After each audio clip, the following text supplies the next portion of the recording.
All right, here we go. Um.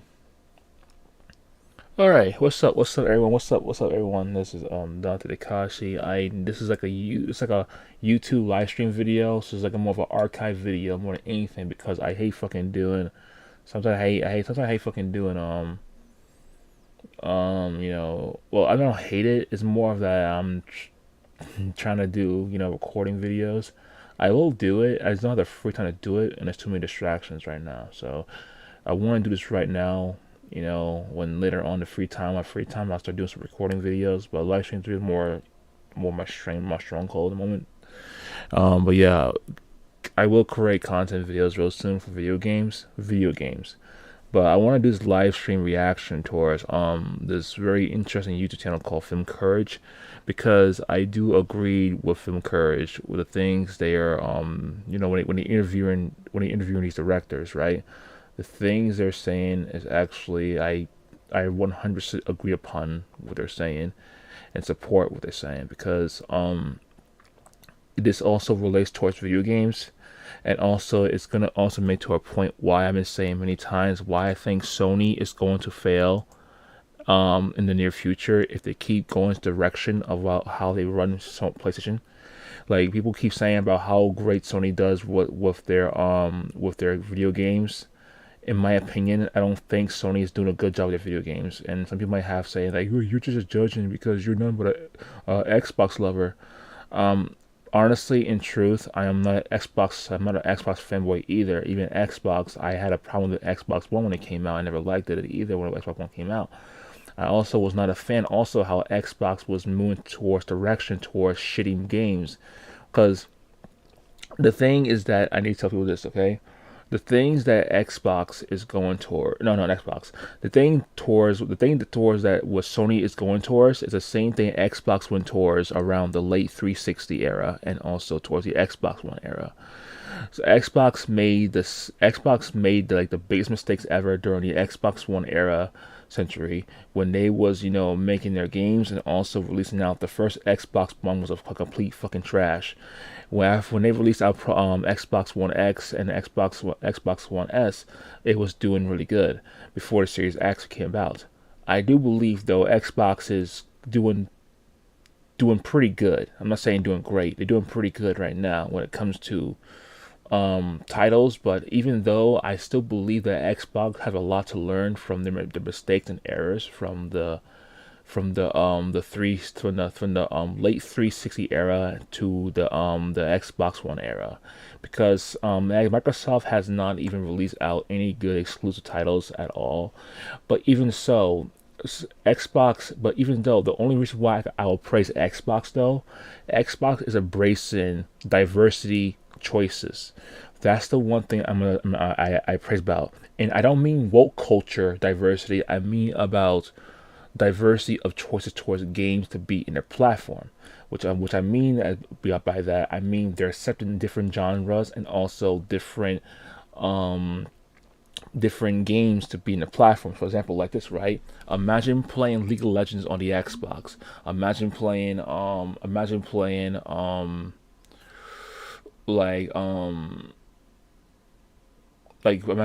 like this and that on the Xbox. You know what I'm saying? So I'm gonna use League of Legends for example, because the Ruin King is on Xbox and it's on PS5 as well, of course. But I'm saying like this though, right? Imagine if Riot put in League of Legends, the mobile game, into Xbox, right? With like and plus with Wild Rift, it will allow them to do it will allow them to do that. You see what I'm saying? And I believe that Xbox is willing to. Matter of fact, they probably is going to be rejoiced of doing that. And imagine playing Wild Rift cross-platform, right? With probably let's say like if Riot ever does this, put it on Steam and make a cross-platform play for PC players to use on controller, and make a cross-platform play towards people who are on the Xbox controller, or what I'm saying, if Sony is willing to do this, I'm sure everyone knows Sony doesn't not like do crossplay, they're crossplay with that. Naked HD XYZ. Enough stream girls here. Wait, what the hell? I'm going to wait. What is this person? Wait, what? View page source. What the living hell is um what naked HD XYZ enough watch stream girls here. Wait, what? Huh?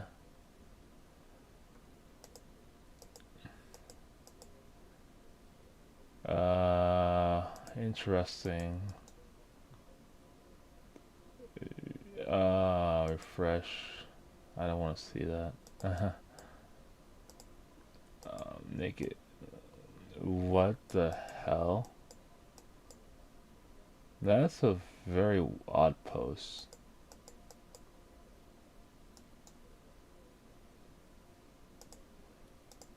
YouTube needs to fix their YouTube needs to work on their fucking. This is why I don't stream on YouTube, because I can't identify this guy and I don't know the hell who he is. Or whoever's posting this shit is kind of like dumb. But anyway, but back to what I'm trying to say here, though. Okay. Um. Anyway. So I don't like to support. I mean, not the like support. Sorry, I lost track of my mind because this thing's really funny. What I read there. Anyway, what I'm trying to say though is that so like Sony has a very very very very weak future ahead of them, and the thing is that the reason why I think Xbox is going to do good because Xbox is supporting cross-platform along with PC, and other consoles. And honestly, I think when it comes to Xbox and also PC, they are like the front lines when it comes to cross platform. As a Sony, they will not do that. And the thing is that, in my opinion, I think Sony should stop being a exclusive company when it comes to making games and all this stuff, and start to embrace change. And and here's the thing. Sony, like people praise Horizon Zero Forbidden West, and people praise Ratchet and Clank, Spider-Man, and all this other stuff. And on Sony, the thing is that I'm gonna be honest with you guys. Look, these games cost $70, and in my opinion, right, I do think Horizon Zero Dawn is interesting. So I do think the Horizon Zero game is fun. But the thing is that the problem though is that Sony wants to create blockbuster movie video games, right? How are they gonna create blockbuster video game movies if they cannot even do the writing correctly or the lore correctly?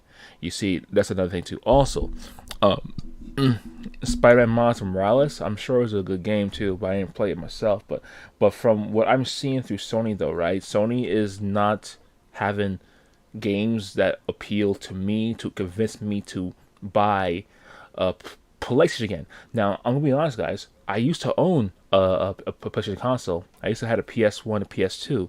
That was like one of Sony's strong days. The PS3, Sony, around the time when PS3 came out, Sony was focusing on the Western market of video games, and like they did with the PS1, the PS2. But the thing is that from on the PS3, they literally try to hard on anchor with that, and I don't know why they try to hard anchor with that. Consider the fact that the West doesn't have a lot of talent when it comes to creating a fantasy story lore with gameplay mechanics. And the thing was that during this time, around when the PS3 came out, um, the for that era, this is like during the time when the PS3 Slim came out, and in my opinion, during that time, culturization of movies and video games was at a stale point, and they was going to shrink and shrivel up to like a small little fry.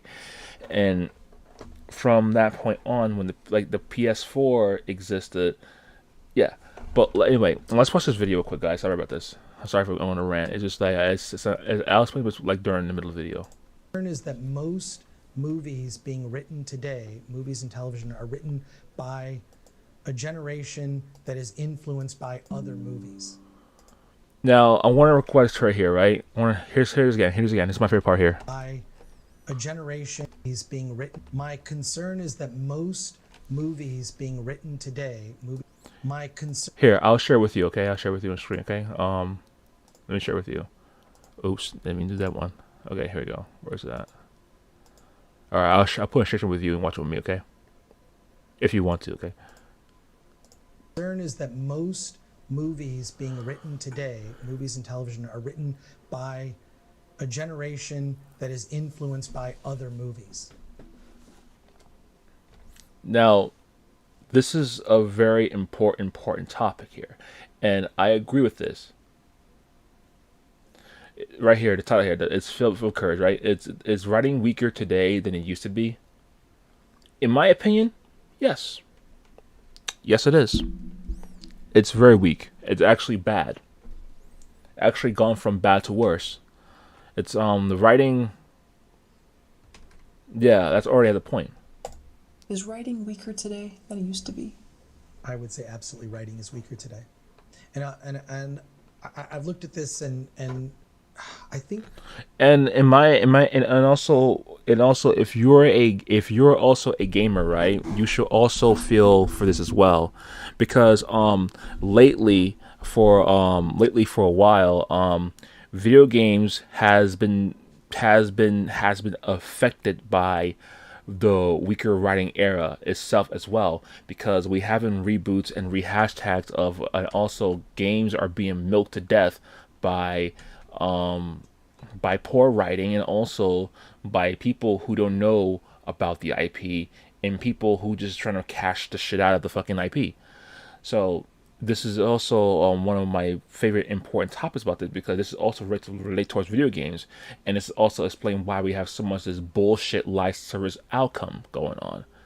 And this is also going to explain also why Final Fantasy does well, and I think it will explain why Final Fantasy does well, and also why Elden Ring does well. But mostly Final Fantasy. I am engaged with the Elden Ring story, and honestly, I'm fully engaged with the Elden Ring story. Honestly, I think the Elden Ring story is actually pretty damn fucking good for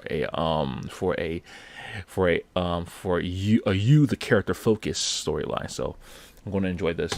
the disappointment I have about it is that, one, we live in a time where media is so accessible. In 2 clicks, you can see anything, including movies that just opened in theaters. Yes. Yes. Yes. Yes. Right? Like, whether it's available on a streaming service or whether there are other means, so much content, and I despise that word, but I'll use. Yes. I agree with him here. This is so much content available on a streaming service or whether there are other means, so much content. I agree with Chris Gore. I agree with this man here, Chris Gore. By the way, Chris Gore is a really good director, by the way. Now, he is absolutely right. Let me finish this thing, okay? Or whether there are other means, so much content, and I despise that word, but I'll use it. So much is available to us. And the reason why he despises this word content is because it's flat content. Here's the thing. That the content that's coming out isn't content. Well, here's the thing about the word content. The reason why talented directors and writers do not like the word do not like not the word content, do not like the terminology content, is because because it's a corporate thing. Corporate people care about content. That's all they care about. Corporate people care about content. The content that is offered by the content this word content is just a word that is allow the corporate people to cheap things out and bring out things on a timestamp of what's to offer. It also it also cuts away creativity from movies and video games. Yeah, it's just a shit most of the time right now. Well, yeah, it's not a right now thing either because Xbox is doing the same thing too as well, and this is also one of the problems with Xbox. How much I do support Phil Spencer's idea about more games to be offered.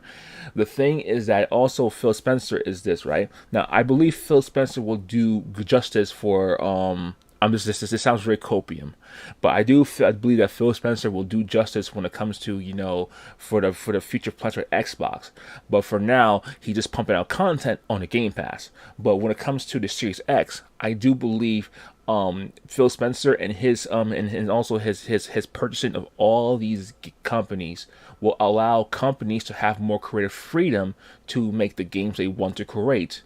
Now, 343 is a failure, but but they do have they have purchases like other companies and personally I do believe that Hellraiser is going to become Hell no it's not Hellraiser right Hellraiser I forgot what it's called Hell right it's Hellraiser right but that's the movie though right that's the movie that's talking about right but you know what I'm talking about right that game with the that chick hell I gotta look on Xbox, by the way. I gotta look on Xbox about it, but I don't want to lag out though. Let me search about it. Let me check it out. Xbox Hellblade. Oh, it's Hellblade, right? No. Oh, it is Hellraiser, right? No, not Hellraiser. No, that's a movie. That's a movie. Hellblade, right? Hellblade. Yeah, it's Hellblade. Hellblade. I'm trolling. Yeah, yeah, Hellblade. Now, Hellblade, the second sequel. I'm curious about. I should probably play the first one. Maybe I should probably play the first one. But Hellblade 2. I'm curious to see how this plays out, and I really hope to God that Xbox does this shit really good. Microsoft, this is a Microsoft. By the way, this is an Xbox Microsoft exclusive, so they need to make this game really fucking good. Phil Spencer, I do see your passion, and I do love your idea to do. I support you when it comes to bringing games together, but you have to make sure that your Xbox exclusives are damn in the park. You gotta make it knock out in the park. Especially Halo Infinite was a joke, but you guys, Phil Spencer, Xbox, you gotta make sure Hellblade 2 is good. You gotta make this really good because it looks really interesting, and I'm really down with it. Well, here's the thing though. Phil Spencer is making all the decision when it comes to the game side. Phil Spencer is the one that is like anchoring Microsoft right now. Like Microsoft is giving all the power to Phil Spencer. So I really, really want to believe in Phil Spencer. Honestly, Phil Spencer is a gamer. He the guy is actually a real gamer, and he does love video games. He does shows it. He's not playing around with that. But the thing is that he needs to make sure that his team, the team that he purchased will purchase and spend every goddamn penny on. They have to make these games good. This is the problem. Like Phil Spencer, he needs to get his hands dirty with these people and talk to them. Yeah, I know you're not just blessing Microsoft here though. Yeah, I know you're not. But like Phil Spencer, Phil Spencer needs to talk to these companies. He just can't birth by them. He just got to tell them, right? You guys gotta make these games really good for profit. We're trying to like double the profit. We're doing really good at Game Pass, but I also want our exclusives to be really good. I want everyone to come to Xbox and show why our games are just as good. We need to make our Xbox exclusive games really good and knock out in the park. It just can't just be about content, because Game Pass is all about content.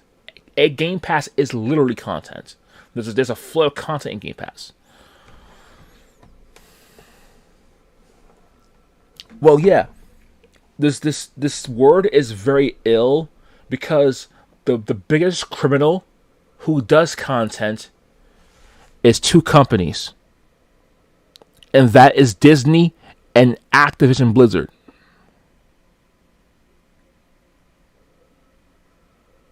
They're the biggest suspects in this. And I'm not saying EA because EA is a dead company. EA Games is a dead company. I been knew EA will be a dead company. It's gonna die out. Like honestly, people, right? EA is going to be dead in like fucking like 6 more years. Like they're gonna be still relevant in the backside and make small money, but in the future, EA is not going anywhere which is a real shame. You see, EA have so much potential to make good games, but they let a CEO of their company and also these other corporate jackasses who put cocaine of copium in their nose and give them this idea to create these bastardized games that has so much loot box and also microtransaction and turn it into in turn one of our greatest games and also sports games that had so much potential to be the best simulation ever. And what they did to it, they have turned it into nothing more than a fucking Walmart trading card game simulation. There's no interaction, there's no immersion. It's literally fucking Pokemon cards in the fucking game by power up a fucking a fucking player. Like, what is this shit? When I'm playing Yu-Gi-Oh or I'm playing fucking soccer, it's so stupid. It's really stupid and it's really pathetic. I'm ashamed of how EA has been handling things. And honestly, the company does deserve to fail. DICE has fucked up many times. I'm done with them. So has that washed up company that made Mass Effect, BioWare. They're done. They're fucking done. I'm disappointed in BioWare the most. They made me fucking sick. I don't want to deal with them anymore. And you know what I mean?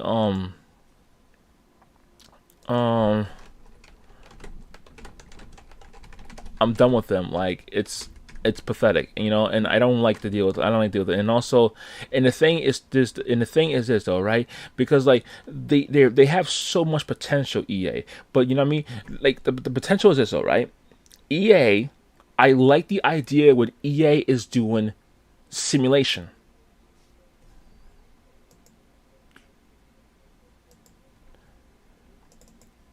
I like that idea. What I don't like what they was doing with it. To be honest, to be honest, if they made a simulation game that is like vastly open with interesting stuff to it, right?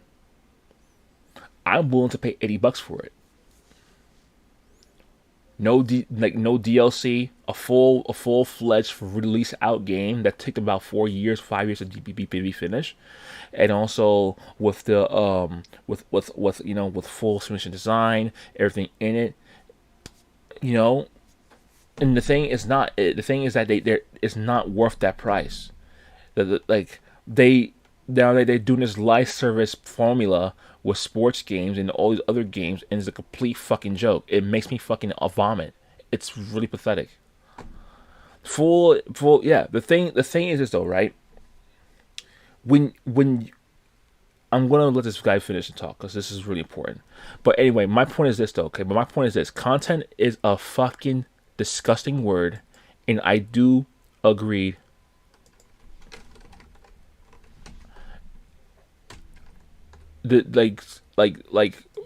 Everyone must agree. Content is a buzzword that is designed for corporations to tell them to pump more stuff out. You want to know what content is? Okay, let me tell you something here, right? Let me tell you what content is, right? Here's the content, right? Let me tell you what content is, right? Ready? Here's the content. Here's the content. Let me see here. What can I say for content? Playing so yeah, your middle fingers of content. Right.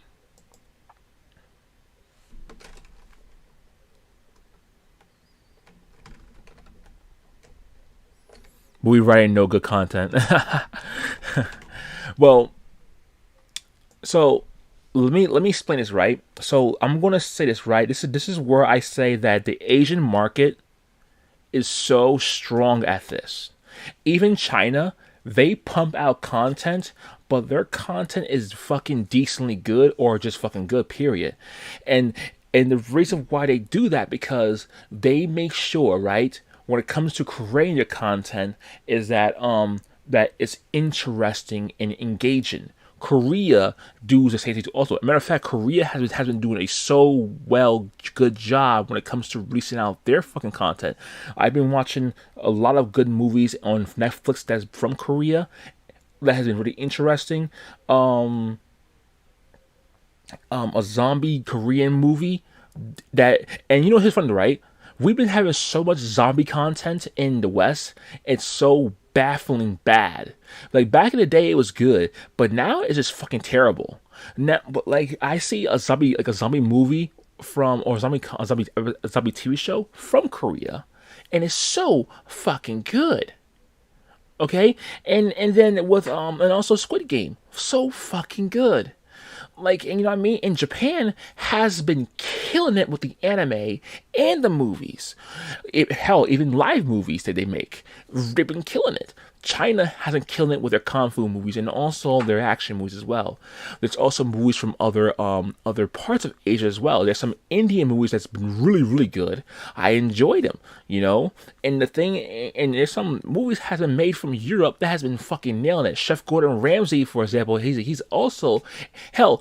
Chef Gordon Ramsay is another example of a guy who makes great content, even though he is creating a chef TV show and you know and milking his channel. The thing is that Chef Gordon Ramsay has passion for his content. He loves cooking. He loves to show people what he can make and cook, and also show and also blaze it to glory.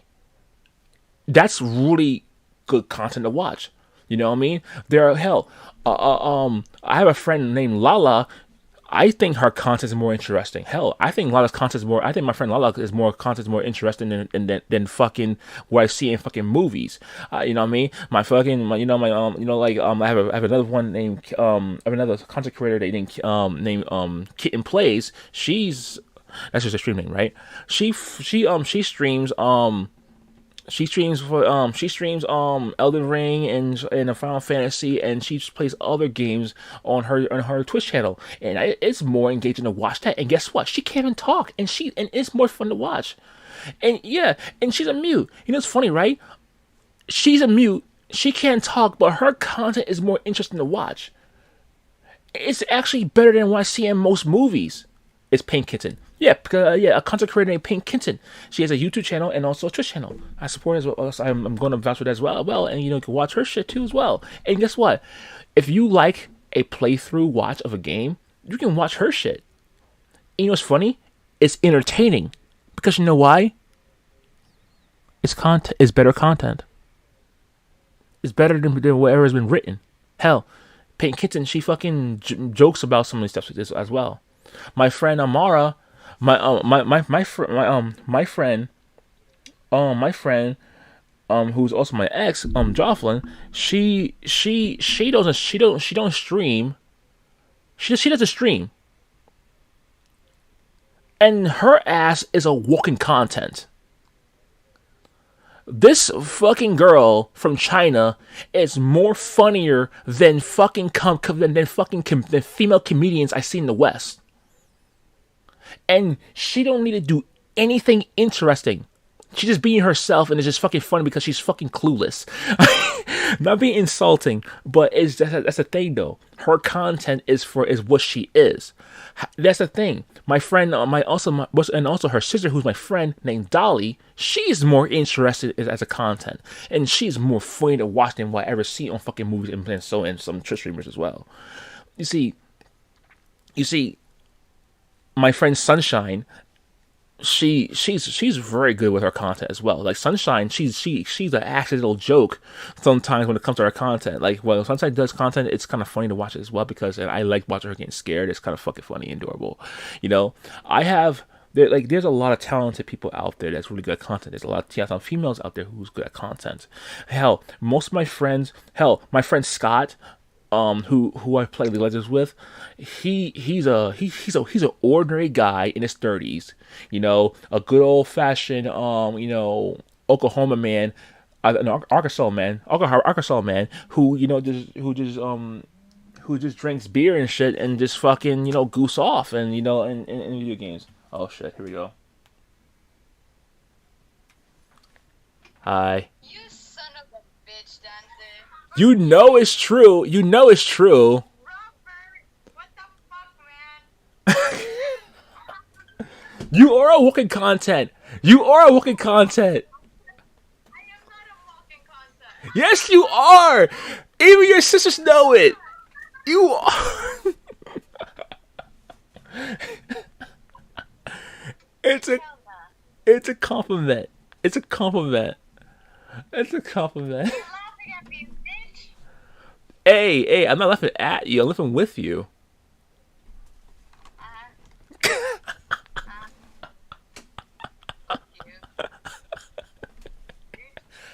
You. It's true.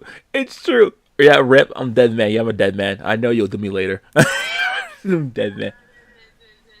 Yeah. Well, did you Anyway, have fun with your fucking stream. did you abort the baby yet? Did I abort the baby? Oh. No, it's a girl. I gave birth to it. Oh, okay. Understandable. But here's the thing though. If you get another baby, you could abort anytime you want to. Because you know why? Because they Yeah, support. I'm gonna abort the next one. I'm gonna abort your next one. Don't worry about it. Yeah, the beautiful thing about America, that you have abortion rights, so you're good. Okay, All fuck right. you, girl. All Okay, we'll see ya. right. It's fuck. Um. But yeah. But yeah. But yeah. Yeah, I'm not going to ask this for. I'm not going to ask on stream. I'll actually. Okay. But yeah, like here's the thing, the word content is such a bullshit word because anyone can do content. Matter of fact, there are regular people with regular lives who are just as funny can do content. My former stepdad is content. My mom is content. My nephew who is only 2 years old, he's a walking content. He's literally a walking content, and he's more funnier than a fucking Hollywood baby. And like he's more funnier than most grown-ups in fucking movies. That's just the thing. Everyone has unique humor. And you know what I mean? How there's a vast of it. And YouTube was, and this is the why people love YouTube at the time when it first came out. There's Rumble now, of course, out there, but I'm not going to say that on Rumble. I'm not going to. I should probably cut that probably. YouTube, I'm sorry for saying Rumble. I'm just fucking on a roll right now. Okay, so apologies. But YouTube, when it first came out, was the fundamentals of expressing user base content of bringing rich content. Yeah, but they probably won't care. Like because like that's why people love YouTube. People love YouTube because they like people. Yeah, all about corporals now. Yeah, like YouTube was users first, profits later. Because when the users create their content, and even because what's more interesting than Hollywood? Real life comedy. Because it's real life events that happens. And matter of fact, if real life people want to create their own movie on YouTube, they can do it. I've been seeing some fantastic content creations that looks like real movies and even unique cartoons that are made in YouTube. I'm not sure most of them are even still exist, but when there are ones out there that's still doing it, it's very interesting. Boogie 290 92 98. I can't remember his fucking that fucking 90 number is so stupid. Boogie is one of them. Tobuscus, PewDiePie, all of these talented creators, and they're not just creating content, they're creating their own vision. Anyway, let's go to the video. That what I fear is the current generation of writers are not influenced by life. They're not. Right here, this is what I'm talking about here. Current generation of writers are not influenced by life. You know who are influenced by life? Comedians. Not just any comedians. Here's the thing, right, guys? Here's a question, right, guys? Who is like, well, things. So here's the question, right, guys? Who is the most interesting, what race is the most funniest? What race are the most funniest? You want to know what it is? I'll tell you who it are, all right? Without guessing, I'll tell you right now. Blacks.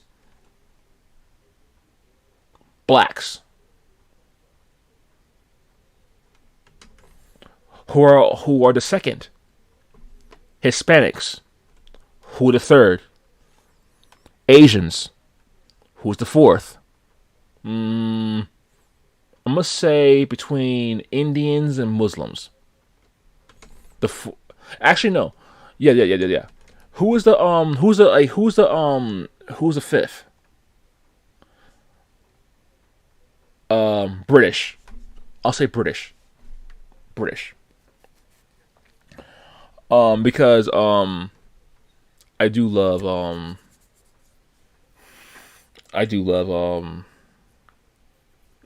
some of some Britain, like some of the British actors in UK. They're very talented. Like UK have some very talented British actors, but yeah, in my order, it's mostly blacks and Latinos and also Asian people. Mostly the top three are the most funniest because they're more into life with their shit. Yeah, you gotta have to be. Yeah, exactly, and that's the thing. But here's the thing though, right? What do everyone agree? Right? What do everyone agree that is the least funniest? Okay? Because the thing though, right? It has nothing to do about white people either, because most UK people are white, right? So who is not funny? People who try to be funny. And the people who try to be phony are mostly people who are from, I'm going to call the shit out, Americans. Like American white elitists are not funny. I'm gonna say that white elitists, they're faker than their fucking hair. All right, and this is gonna sound very harsh but truthful. Okay, I never find honestly, I think Bill Maher is funny because Bill Maher he cares about life, but I don't, I'm not really into his kind of jokes sometimes. Like it's only funny when he curse, but but the thing though is that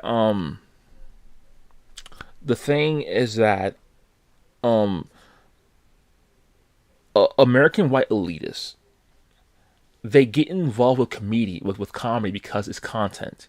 They thought it's just telling jokes and that's it. And you hit it right. Well, what's funny? Guess what? Today's morning I woke up and brushed my teeth. And I put my socks on, right? I put my socks on, put my shoes on, right? And guess what is at the following Donna's day? I walked out of the house and my wife was bugging me about, about something that I didn't care about. I have my car, and guess what she called me about? The funny thing, I went to work with with mixed color socks. I went to work with mixed color socks. Oh, that is so sweet of me. That's not funny. It's corny. This is the jokes they make. They joke about pitiful stuff. So, do you know what we do to make white elitists be funny? We laugh at them for being stupid. Hell, fucking Donald Trump, when he became president of the United States, not only his thing, for some funny reason, he ended up being a good president, which is really funny. But people voted for him for the memes. And the funny thing though, Donald Trump is a funny ass meme because the guy is also a funny politician, by the way. Yeah, he's actually surprisingly a funny politician because we do not expect politicians to talk like this. Maybe because Donald Trump is engaged with life. Here's the thing. A politician / a billionaire connecting with people by telling these truthful jokes about life. And then you have a old man in his fucking 60s with his hair receding to oblivion, and he's growing raisins in his fucking face, bony as a bat, can not even engage with people, and literally telling his citizens, obey me or you go to jail. And he's like, and he's like telling some fucking stupid joke. Well, if you don't vote, well, if you don't vote me, you ain't black. Like, what is this? He like you Joe Biden tried to be funny, and Donald Trump is funny. You see what I'm saying? This has nothing to do with race at all, mostly, but in general though, black people and Hispanic and Asian are mostly funny, which is actually a factorial truth. But people can be funny if they try. Elitist people, they don't try to be funny. They don't even know how to be funny, because they're all about being rich and smelling their own farts. So you know what people do? You know what people do, right? To make them funny? We do memes, and GIFs of them fucking up. They have their shirt ripped off and they show their breasts out. And I don't think no one wants to see Pelosi breasts, because that shit is wrinkle as fuck. Ugh.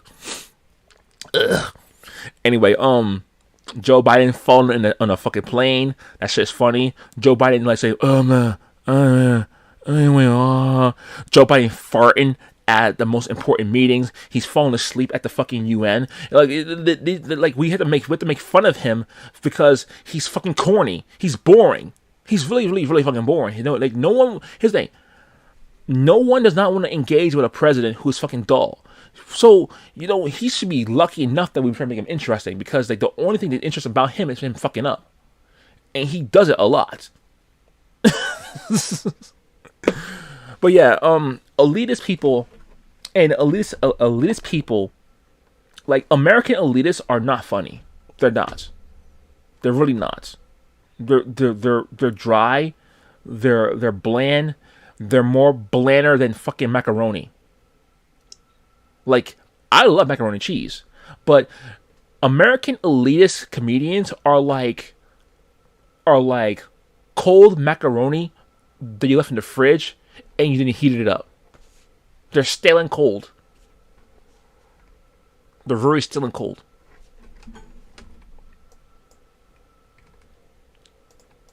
Influenced by great novels that they've read. They're not influenced by classic films. They're not influenced by travel, where they've traveled the world. They're not influenced by loves that they've had, great loves they've had, or loves they've lost. I love this part here. Here's my favorite part right here, right? Now, this is a really important part here, too. I love this part right here, where he described about they're not influenced by life, they're not influenced by traveling, or influenced by, you know, about things they love, and all this stuff. Now I'll tell you my joke. So about 2 years ago, I'll tell you my joke. So about 2 years ago, I get on a bus. I sit near the back because the cool people sit in the back. There's a couple behind me, and I hear heavy breathing. I look back. She's got her legs up in the side, and he's knuckles deep in the. Oh my god!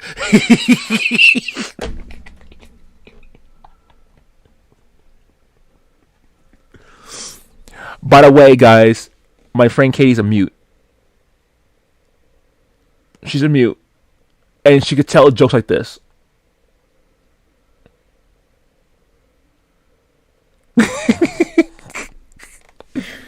Oh my god, man, these fucking people have a lot to learn. Anyway, where I'm watching Chris Gore here talking about, right? We're here Chris Gore talking about is about like about world exploration. Now, here's the thing, right? One of the most famous directors, right? Now, let me talk about Japan first of all, okay? What is Japan's favorite culture to do for anime? Medieval times. Either the Japan feudal era, or the Middle Ages of Europe. Hell, sometimes they'll do fucking America, do like Western shit too as well. But Japanese creators, they love to do mostly the right. But yeah, right, exactly. Sorry for the butt. Right. And the thing is, right, Final Fantasy, how they do Final Fantasy, right, is medieval Middle Earth, right, which is really cool. And I'm saying Middle Earth in terminologies of Tolkien, you know what I mean? I'm saying that because it's literally fucking the Middle Ages, right? It's like the Middle Ages, right? And they develop most of their fantasy creation of their anime during the Middle Ages, and also even during the feudal era of Japan. But the Middle Ages ones are really interesting because look, for example, right, in Japan, right, there's Berserk, based off of like medieval times, right? It's not medieval times, not based on medieval times, but based off of the medieval, like based off like the medieval style, the medieval themed era. And Final Fantasy game. There's also it's also shit. There's a lot of anime. I just gotta remember all of them. So headache. But like there's a long list of it. Like Berserk is one of them. It's one of the most top famous ones I remember about. Dr. Stone. There's also the Shield Hero. I'm sure everyone knows about that one. There's a lot of video games that's inspired by it. Hell, Devil May Cry, for example, which is like a modern day style towards the fucking to Middle Earth. And it's also Elden Ring, Dark Souls. There's also like a shit ton of anime that's based with that. Especially one people like about Black Clover. Yeah. Black Clover takes place in during the medieval times, but with mixed with a little modern day within it. There's also there's like a shit ton of them, man, like a shit ton of them. And like in Japan, they respect the culture of the past to create their vision. Japan. And they stick to that. They respect the past, and they use the past to create their inspirations. But the thing, though, how do you do this, though, right? How do you do this? Exploration and research. Basic fundamentals of creating content. Basic. Anyone could do it. They're not influenced by parenting experiences that they might have had, or experience. Oh, this is very important. This is very, very important. And if you're sensitive toward this subject, forgive me what to talk about. Okay, I'm not gonna go too deep into this because some people cannot handle it. You know what I'm saying? But what I want to discuss about this over here, right? This here, I agree with Chris Gore here. Okay, sometimes, right? Some children and teens and adults, they watch movies not to learn from them, but to get inspired by them, right? Because the movies connect to them and relate to them, and this movie might have end in a happier conclusion, sometimes bad, sometimes happy, and it helps and that helps them, but it inspires people with real life hard times issues with their own children or with their own husbands or wives, and they and some and hell and some kids too as well, some kids as well. Like Disney was well known for this. Like Disney had a lot of cartoons and also kids TV shows with some parenting issues. Not Disney Channel. Disney Channel content shit. I never liked the idea of like Lizzie McGuire. I love Lizzie McGuire and even Steens and all that shit. I did love them, but honestly, they don't connect with real people. It was just funny, you know. But I'm talking about like Disney animations mostly. Disney animations has been well known for this for a long time. But before they got Bob Iger in there, who fucking ruined it. But yeah, they used to be well known for this shit. And but yeah, parenting experiences that might have had or experienced with family or experiences. This one I totally fucking agree with here. Like this one I fucking agree here because this is also another example of how Japan and also Korea and even China of all places, they've they've know this basic property and they utilize it. Why do you think children and teens love anime? Because the anime characters and the anime adults has relations towards the viewers who watch them, and they feel like they're that person with that. If they feel like they're that character, and they get inspired by that character. By the way, let me use myself for example because I've experienced this. Because I don't want to use my other friends about this. I don't want to use my Jocelyn again. She will fucking kill me again. But for myself, I went through depression. I always thought to myself as a failure. I've cried. I've been alone when I was in school since first grade, second grade, third grade. I've been through a hard childhood life before I became an adult because I have no confidence in myself. Hell, when I was in fourth grade, I stinked. Because you know I stinked? Because I had no confidence in myself. I barely took any showers. I was like, let me just get this over with and graduate at school, you know? Hell, I smelled so fucking bad that fucking no one would be around me because it's been like that for all my life. Well, until I started going to junior high and got a lot of therapy, and it helped a little bit, but then it kicked back into worse because I'm a junior high and high school, and I got bullied sometimes. I've got picked on, and people go through this a lot, in high school. It's like a normality thing, but people did not like to be around me. People thought I was stupid, a jerk, and fat. Thank God, though, the school I went to, they have like a workout station. I was working out. So I was gonna get into shape, because I was trying to, and the thing though, right? I'm gonna tell you why I worked out though, right? I'm gonna tell you why I was working out. But let me tell you before then. I had people who did not like me throughout my entire childhood life. I didn't had a harsh childhood life, but I had a difficult childhood life towards where I've had my family who was struggling to understand me to the point where they had to like to beat me when I do something stupid, which I do deserve. And I have I'm trying to connect with my brothers and sisters. I couldn't connect with them at all. my friends are. I barely had. Actually, I never had any friends. I didn't make friends until high school. I was always alone. I was always alone. I watch anime though to keep my mind happy, because the reason why anime keep me happy, because some of the characters I watch on TV relate to.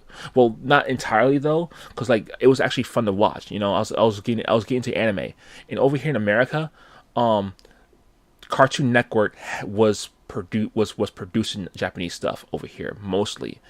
So did Fox as well, but in WB, but it was censored. You know what I'm saying?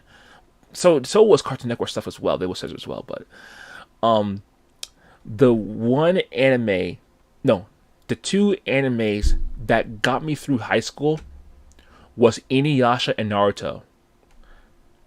Some people said Goku, Goku, Goku, Goku. I love Goku, but no, it wasn't Goku. It was Naruto and Inuyasha.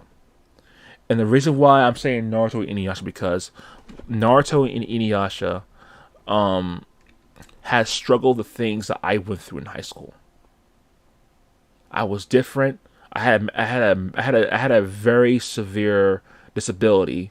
I was different amongst my classmates. I feel like I couldn't fit in. People wanted to fight me, and this is where Inuyasha helps me go through high school. I had no one liking me. My teachers don't like me, nor did my classmates, nor did anyone in school. They want to beat me up. I've been through every fight in high school. Not high school, I mean, well, high school, yes, but mostly elementary school. Beat up, beat up, beat up. Because he's saying, you know why?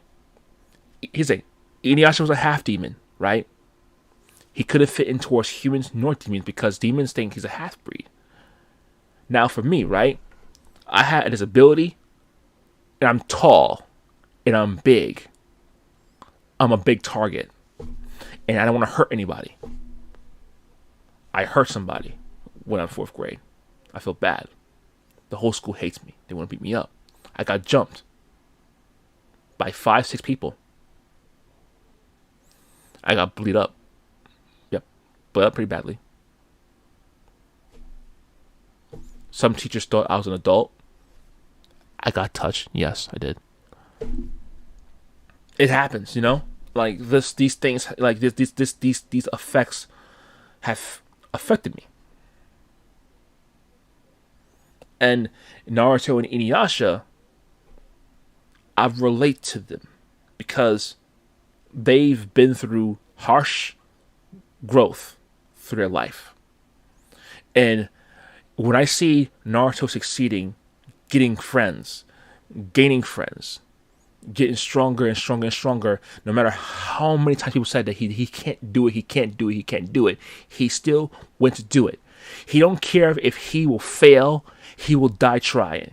Same thing with Inuyasha. Inuyasha wants to protect his friends and protects his human friends. He's trying to build friendship with the humans, even though it hurts him. There's this one episode in Inuyasha that got me crying. Is where when Inuyasha Tessaka broke, right? When he was fighting against the moth demon, right? And somehow the Tessaka was bleaking out like the demonic aura around Inuyasha, and it corrupted his demonic blood. And Inuyasha has lost control of his demonic energy because the demonic aura that was leaking out was corrupting his body and was turning him into a full-fledged demon for a temporary reason. So he lost control of all that demonic aura that he can't control, and Inuyasha was murdering everything on sight, including humans. He killed some humans while he was like that. And when he was doing that, Kagome stepped him out of it, right? When Inuyasha has regained conscious of his mindset, because thanks to Kagome, he saw his hands covered in blood of both demon and human. Everyone was scared of him. They was frightened. They don't know whether to think of him as a hero or fear him. Inuyasha ran in the forest, trying to clean the blood off his hands. That got me crying because I went through that. I tried to protect my friend from being bullied, and I bust open the fucking bully that was bullying her. It was a guy. And people thought that I was being the bully. So, when I saw that, I cried. It affected me wildly. And the thing is that when it comes to Inuyasha, someone there to support you, and that helped me right there. Same thing with Naruto, people supporting him. And as long as I have people who have understand me, it gives me growth and strength to move on and forward. That nothing can affect me. And regardless of I be alone or have friends with me, I will never let that affect me because I see these characters, how these Japanese writers, how they create these characters, how they write these characters with fucking passion. It's so real. It's unbelievable. This is why anime is so fucking good, because the emotion feel so fucking real. Final Fantasy XIV feels the same way. Crazy, right? A video game that is an online MMO that you only pay what, $13, $14 a month, depending where you at, tells the same kind of aspect and gives the same kind of feeling, emotion. And this is from Japan. Japan is so good when it comes to connecting with the viewers. Because why is that? Because they relate to them. We don't have that here in the West. And the Western people, they don't understand because they're a bunch of fucking snobs. Matter of fact, I'll bet you money right now that most of the people in America, right? I'll bet you money right now. People from in Western Europe and also in the United States of America, right? I'll bet you money right now that most of the people who are writing these stories or stuff like that, right, are people who are probably a bunch of popular kids in school and they snub their way into the business, or they're a bunch of inconceived people with spoiled depressions. But let's continue the video. Let's continue the video. Experiences with family or experiences, real world, real life experiences. My concern is that most movies being written today, movies and television, are written by a generation that is influenced by other movies. So there's this snake eating its tail of writers influenced by other things they've seen rather than life experiences. When you look at the very first Star Wars movie, George Lucas, I know I bring it up a lot. Let's go right here. Right here. Snake eating his tail of writers influenced by other things they've seen rather than life. Experience when they look at the very first, you know what I mean? This is actually true. Let me run this part here again. I love this part right here. This is right here. He sums this up so good. He sums this up so good. That is influenced by other movies. So there's this snake eating its tail of writers influenced by other things they've seen rather than life experiences. Right. He's absolutely right. This is absolutely very, very true. He's absolutely correct. Because the people who write these stuff are not people who experience life. These are people who are a bunch of fucking fat, lazy, glasses wearing, pink pigtail Karen girls who write these stories who don't even understand what life is. They don't. Because they don't know how life is. Because they spend most of their life living in a safe hood gated community guarded with police patrol. So they don't understand this. Right, Star Wars 4, 5, and 6 is where we were to inspire. Right, exactly. And this is where he's very true about. This is actually very correct. Here's the thing, right? I have friends who have been through real war experiences. I have Hell, Katie's an example of a real world experience. You know, her being a mute. Um, myself, I'm a real world experience. You see, if these people actually talk to people, they will understand how life is feeling like. Understand the struggle, why it's like this, why people are becoming like this, why people like do these people understand why people steal? Do these people understand why people fight? Why they hurt each other? Why does a man harm a girl? Why does a girl kiss a girl? They don't know. They don't know. They just think it's normal. And the thing is this too also, right? Let's say a very famous lesbian movie, right? Let's say out of nowhere a very famous lesbian movie was created back in the day, right? Now imagine the people of today, right? They relaunched that same lesbian movie, but they don't follow the script. Matter of fact, they try to make it. They try to make it better in their version, even though they don't understand why the movie was created. You see what I'm saying? If I wanted to, I could go with the camera, and you'll see the completely different experience. Right? Exactly. You see, these writers of the West don't really care about experiences. You can tell they don't, because if they really do care about it, they would actually follow the laws of nature. They only care about what makes it look good for them. And the thing though, right? And the thing too also, right? Disney.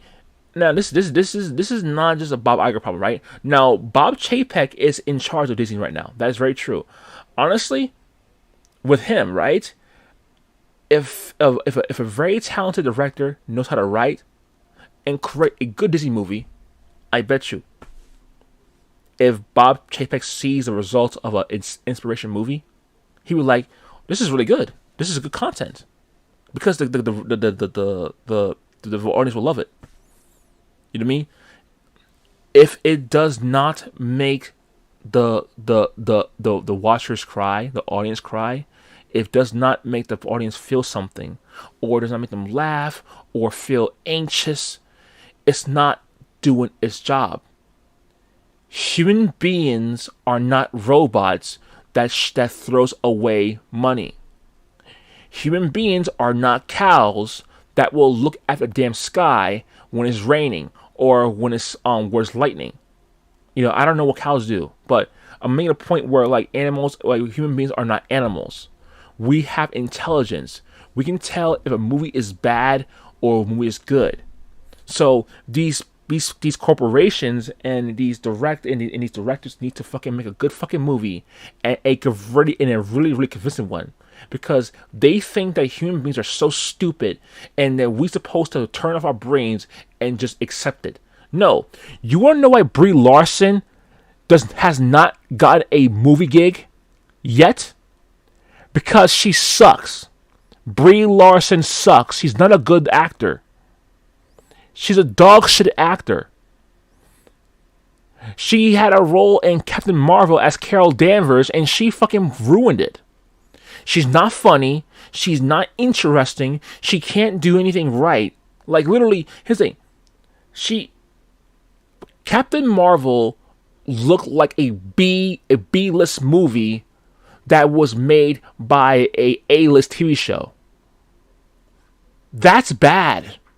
That's really, really bad.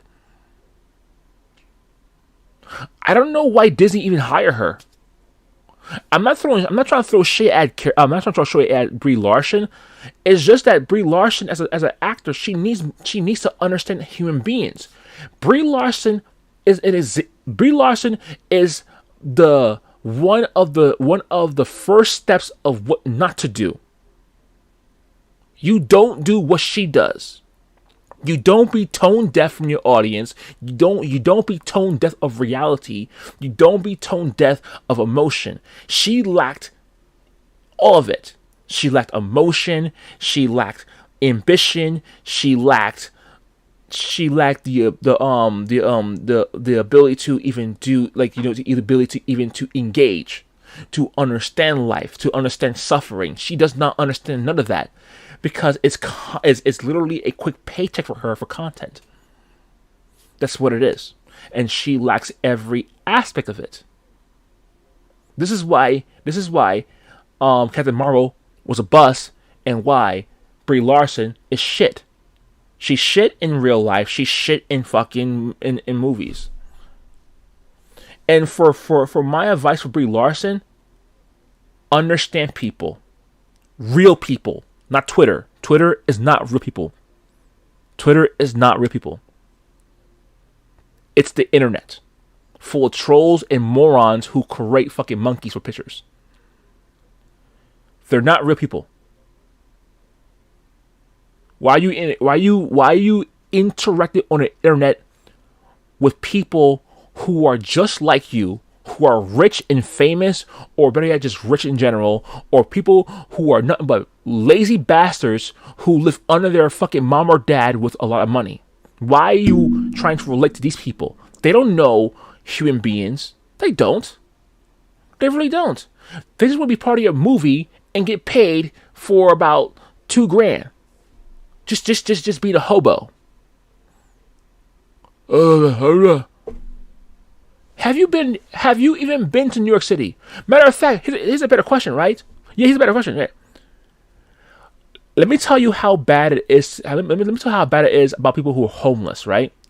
Even in California, if you're homeless, that's not real homeless. A person in California in current year will have a fucking iPhone 8 or iPhone 10 or 12. I don't know what the latest iPhone really is. I don't care about iPhone at all. I think iPhone's stupid. But there are homeless people with iPhones who are watching Netflix for $14, $15 a month in their box. And they go to an internet cafe and recharge it, stinking up the place for 2 hours. But you see, so are they really homeless? It's hard to tell. They got money, right? They got money to pay for Netflix, right? And sleeping in a cardboard box during the rain. Better yet, they live in luxury. Some living in their fucking cars or trailer. New York City is worse, though. New York City, people who has mental disability. Like, there are people who are homeless in New York City with mental disabilities and also victims of certain harassments. I cannot mention because of YouTube's fucking bullshit rules. Sorry, YouTube. I'm being honest. Sorry about that. Forgive me. But the thing is that Brie Larson does not understand these kind of emotions. They don't understand these kind of emotions. Actors like Brie Larson don't understand how humans feel. Because to herself, she's not human. She's just a rich woman. Let's continue. You look at the very first Star Wars movie, George Lucas. I know I bring it up a lot. But Star Wars was influenced by many things. Serials from the 1930s, from things like Flash Gordon and Buck Rogers. I mean, George Lucas famously just wanted to make Flash Gordon, but had trouble with getting the rights. It was influenced by Marvel Comics. It was influenced by a tragic event where he almost died in a car accident and was in the hospital for a long period of time. And that near-death experience changed George Lucas. Much of his influence was from also his father. Ads. Oh, god damn it. Question.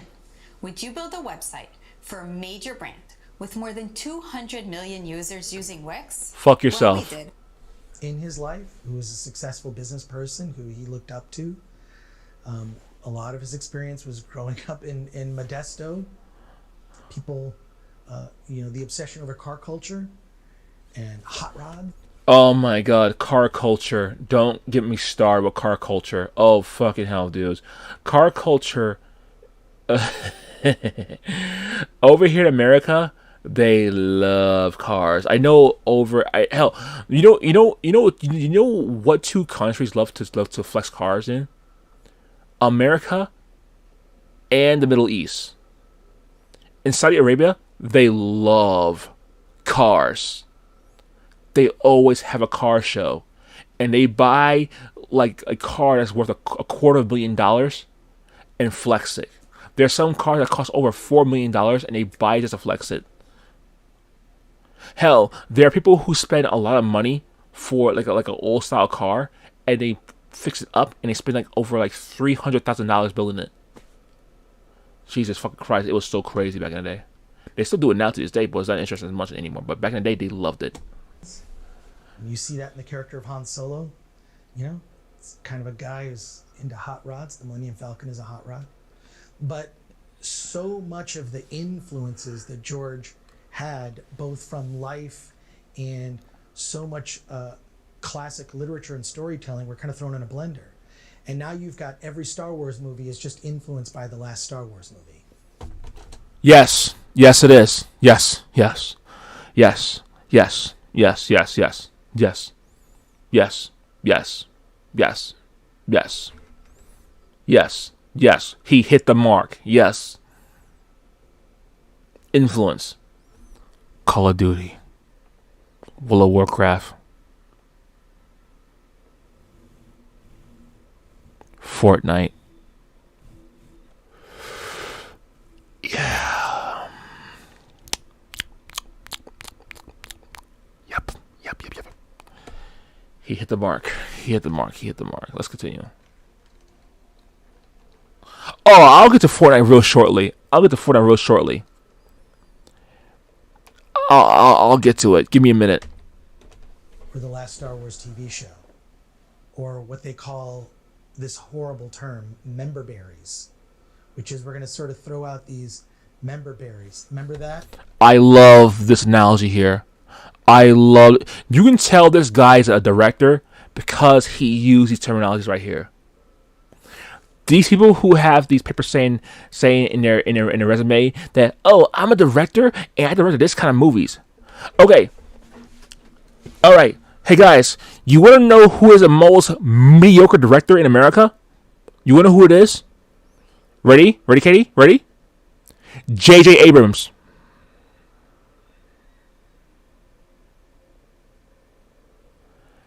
J.J. Abrams is the most mediocre director in fucking America.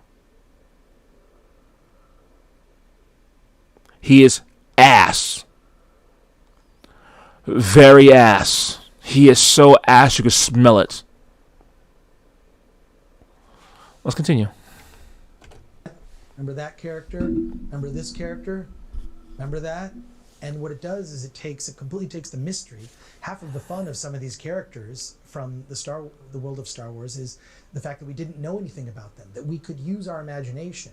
So what's happening is what you're doing is you've got this generation of writers that are weaker because they're just influenced by the previous work, right?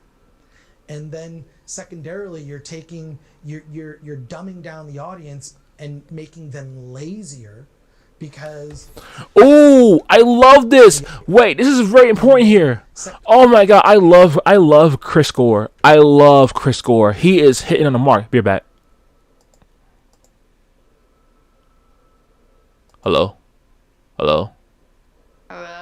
What's up? What are you doing? You streaming YouTube now? No, I'm doing both YouTube and Twitch. Do both. Mm-hmm. Yeah. This here, I love this part right here. Because this part right here he's saying is about Fortnite. Secondarily, you're dumbing down the audience and making them lazier because Hello. they're not able to even make up something in their head about a character that was once mysterious and had 2 or 3 minutes of total screen time in a film series. Okay, weirdo. Who you calling a weirdo? You want to fight me? Yeah, I'm gonna fight you. Oh, that's You right. wanna Yeah. fight my sauna? BS champion. Fuck that. What do you mean BS champion? God damn it. It's not fucking brain dead. Okay, it's not fucking. It's not I easy know. to play fucking sauna, you know. I know. At least you. Well, here's the thing. If Sona allows you to play with your mechanics, then I'm fine with it. Yeah, I mean, I carried the whole fucking team. Without me, they fucking lost. See, there we go. See, there we go. See, They trash. yeah, they're trash. You're the carry dead weight, weightless ass. Yeah. They're Huh. like they're like the first thing I asked. They want me to go healing sauna or damage sauna. They're like healing, and then like after like 3 deaths from the team, I'm like I'm like fuck that. I'm gonna fucking go damage. Oh, who carried the whole fucking game? Me. There we go. There we go. Amara, you're now a real gamer. I'm joking. You've always been a real gamer, but yeah.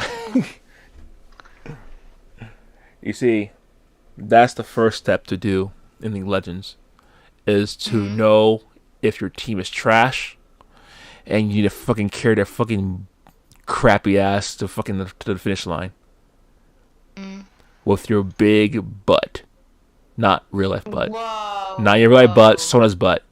You gotta like lift that. Yeah, you gotta.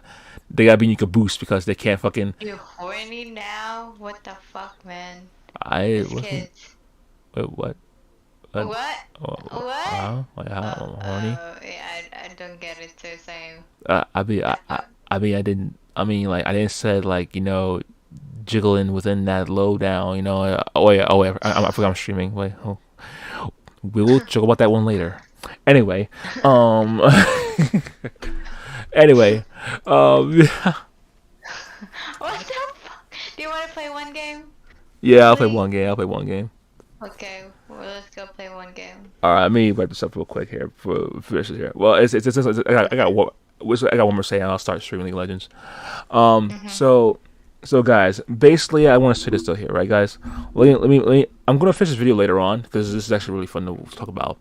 But right here is what I love. You see, guys, after this video, if you go to my description, find a link to this to this film coverage. If you're really interested to understand about how movies are meant to be watched and told, because it will help you understand what you're watching is either good or bullshit. This is why I love this. Yeah. Definitely a lot of bullshit. I'm sorry. Oh yes, it is, and I'm telling you why I fucking can't stand this country when it comes to fucking like movie culture, because Hollywood is dog shit in America to the T. It's bad. Yeah, and I'm it's not saying I'm not disagreeing, but you know, fucking garbage. not disagreeing with that, sir. Right here, my favorite part here. You're dumbing down you're dumbing down the audience and making them lazier. This here is what I like to hear, because this is connected to Fortnite, Apex Legends, and I could say League of Legends, but the thing is that Riot make people play it. Here's why. Let me tell you how to do it. This is because the thing is, alright. Why do people play League of Legends? Why does my friend Jocelyn play League of Legends? She likes Sona. I'm going to assume that she read the lore, but I know she didn't. But I'm going to assume. She a mute bitch, you know. Yeah. Now, see, people might like Sona. People might like Vayne. Why is that? They read the lore. They watched the cinematics of the lore. Look at Arcane. How much do you want to bet Arcane has probably bring in more customers to Riot Games? Because they like Jinx, they like Vi, they like Jace, they like, then also there's a possible chance that Warwick might show up. There's Singe, there's Victor. People might play Victor now. There's also Annie, who had her own cinematic. Akali, they are super cool. KDA sound, the KDA song has bringing a massive amount of customers. You see, Riot. You see, I'm gonna say this here, right? This is where Sunshine might hate me when I'm saying this, okay? But Sunshine, I got to the truth. World of Warcraft lately, not the past World of Warcraft, old World of Warcraft was good. This current day World of Warcraft is dog shit to ass. Because the current year people who work at Blizzard are a bunch of ignorant activists who preach what they don't practice. And these people do not care about the WoW community. They don't relate to them. They don't understand them. They do a survey of what they want, but they don't connect with them. They don't understand them. They don't know their fan base. They don't know the customer base. They don't understand what they expected. And the thing is this though, right? You should not be asking your customers or your viewers about what you want for content. You shouldn't be doing that. That is something that you supposed to do as a game designer or a game director or a movie director. You're the artist. You are the artist. And not only that, too, also, if you are going to do a long, ongoing story, and if the person or the people who is doing this project of a long ongoing story, you're supposed to stick with the lore. If you fall away from the lore, what's going to happen is that people will get lost. This is why I always never have been a fan of retcon. This is also the reason why Dragon Ball Z has never been retconned. They replace voice actors. I thought we were talking about World of Warcraft, and now you're jumping to Redcon Dragon Ball Z. What the heck, man? I'm getting to the point. This is I'm doing it because I'm making the point. Yeah. Okay. Sure.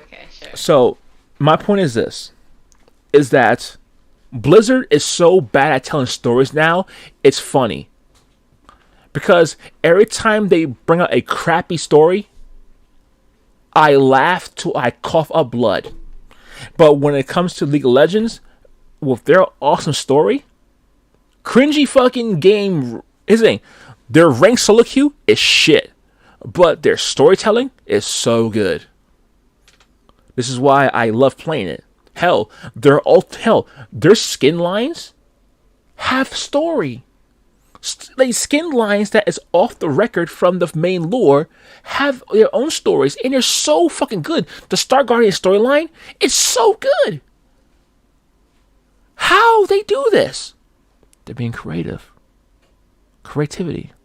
It's good shit.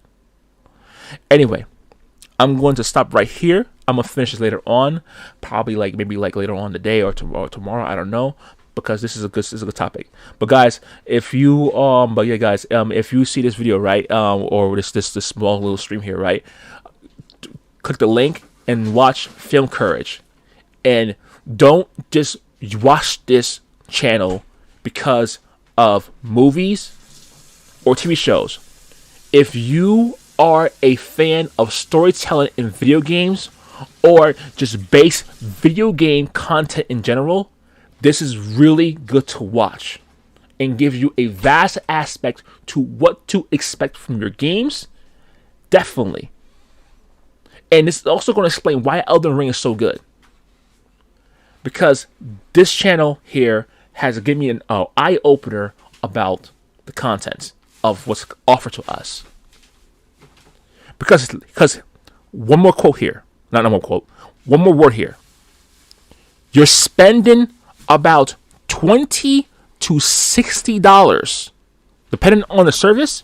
You're spending a lot of money on subscriptions services to watch these content. If you are getting paid this amount of money and you are a hard worker, regardless if you're in America or UK or China,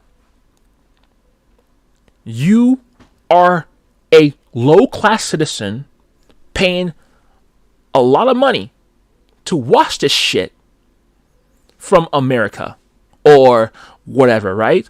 You should be offered the best experience. What you play in video games or what you watch in movies and TV show. So if they don't offer you the best content, go to someone else that does. There's Tubi. There's other free content. Okay. So guys, I'm gonna go switch to League of Legends, and I'm gonna get ready for it. Okay, guys, I'm gonna switch to catch me on Twitch. All right, twitch.tv/Dakashi. Follow me there, and if I see you there, I'll give you a love and a hug and cookies. Not really. I'll give you hugs though, virtually. All right, peace out, guys.